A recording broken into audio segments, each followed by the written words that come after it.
So the UK's government has announced budget cuts affecting welfare claimants, teachers, nurses and policemen. But one show of generosity was an increase in funding for the intelligence services. But let's get analysis on this from RT contributor Afshin Rattansi, who joins us now live in London. Afshin, why are the intelligence services getting a boost here, seemingly at the expense of so many other services? It's a very good question. You've already covered the fact that people are killing themselves because of other elements of the Osborne budget. Stephanie Bottrell from Birmingham. But all this extra money for MI5, MI6 and GCHQ, when previously the government said they were cutting it. They're trying to spin this as something to do with the Woolwich attack here in South London when a British soldier was beheaded, seemingly, but in a terrorist incident. But as we know, and as we've covered on this channel, that itself was an MI5 operation in the sense that the SAS were quarreling with MI5 because this man had been in Kenya and in the Somalian border. Why are they doing this right now? And how odd that while they're cutting, the science research budget, pollution controls, flood controls, closing down libraries, hurting the dispossessed, the people with fragile lives, they want to put in all this money into the intelligence agencies. And also, I should add, they're also increasing the foreign aid budget, which so many nefarious and strange operations also occur in the name of foreign aid to help other countries. So it's obvious that this government, commentators have called it fascism, because at the same time as they carry out ludicrous austerity, which makes no difference to the public accounts, and I got to say that his opposite number in the Labour Party, it's much the same with the Labour Party. There's about 5% of GDP in it.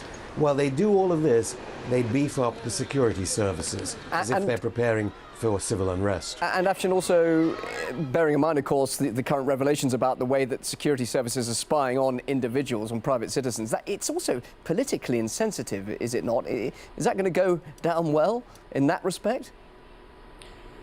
That's presumably why the British government is spinning it and saying, look, if we don't do all of this, you'll see more British soldiers at British barracks up and down the country being beheaded. We know that there are connections here in that particular case in South London. So I think that case can be thrown out immediately. And for that matter, after the Snowden allegations, do we think that the United States is telling Britain to beef up their MI5, MI6 and GCHQ budgets? Because as Snowden has revealed, Britain is basically a spying outpost for the United States. And yet the poorest of society are paying for this.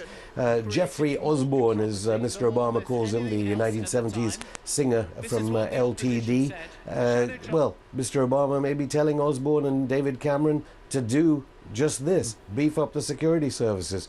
Whether it has any real impact on the British people in terms of ideas of exactly what's going on is a different matter, because you don't get to see the mainstream television media here, the British Broadcasting Corporation and the like. They're not really covering this in that kind of way. They're saying, yes, Mr. Osborne is doing good things. He's beefing up the security services to save the British people from terror, and he's taking an iron hand to the budget deficit that needs to be sorted out. Afshin, you mentioned Edward Snowden there, and you and I have been talking about the Snowden saga for the last 2 or 3 days. What do you make of his situation now? Why has he not left that Moscow airport? Why is he still there? Or has he? We don't. Well, exactly. Well, we can't be absolutely sure about anything to do with this.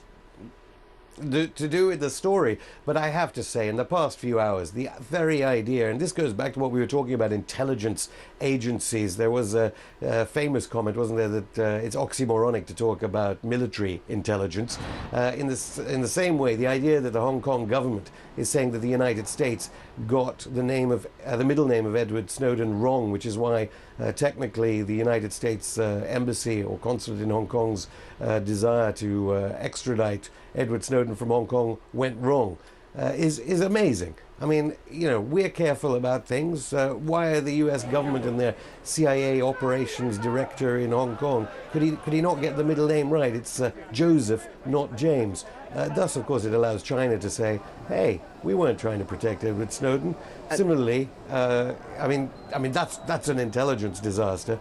As for where he is and where this leaves the Snowden saga, I think many people, many millions of people around the world who know the story will be hoping he comes out safe and is not killed by forces of the United States, because President Obama was very stern in his comments. Jay Carney says he doesn't forgive China, and Mr. Obama is saying, look, what Edward Snowden done threatens the lives of people in uniform that he puts to war.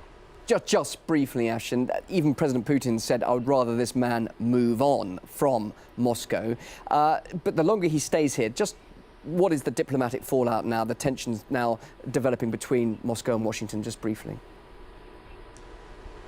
It's interesting the European governments haven't sought to do too much. Mr. Putin was very clear, saying, look, he didn't even enter Russia. I think we now know that the United States is bluffing unless it has instruments of torture around captive prisoners on the ground, individuals and individual civilians, and as it's exporting people to black sites. When it comes to a man who is seen by the wider world as one of the greatest whistleblowers of our time, and he's protected in a sense by developing nations and members of the UN Security Council de facto, President Obama and all his military might can do absolutely nothing. Afshin Rattansi live there in London. Thank you very much indeed. Good to talk to you as always here on RT.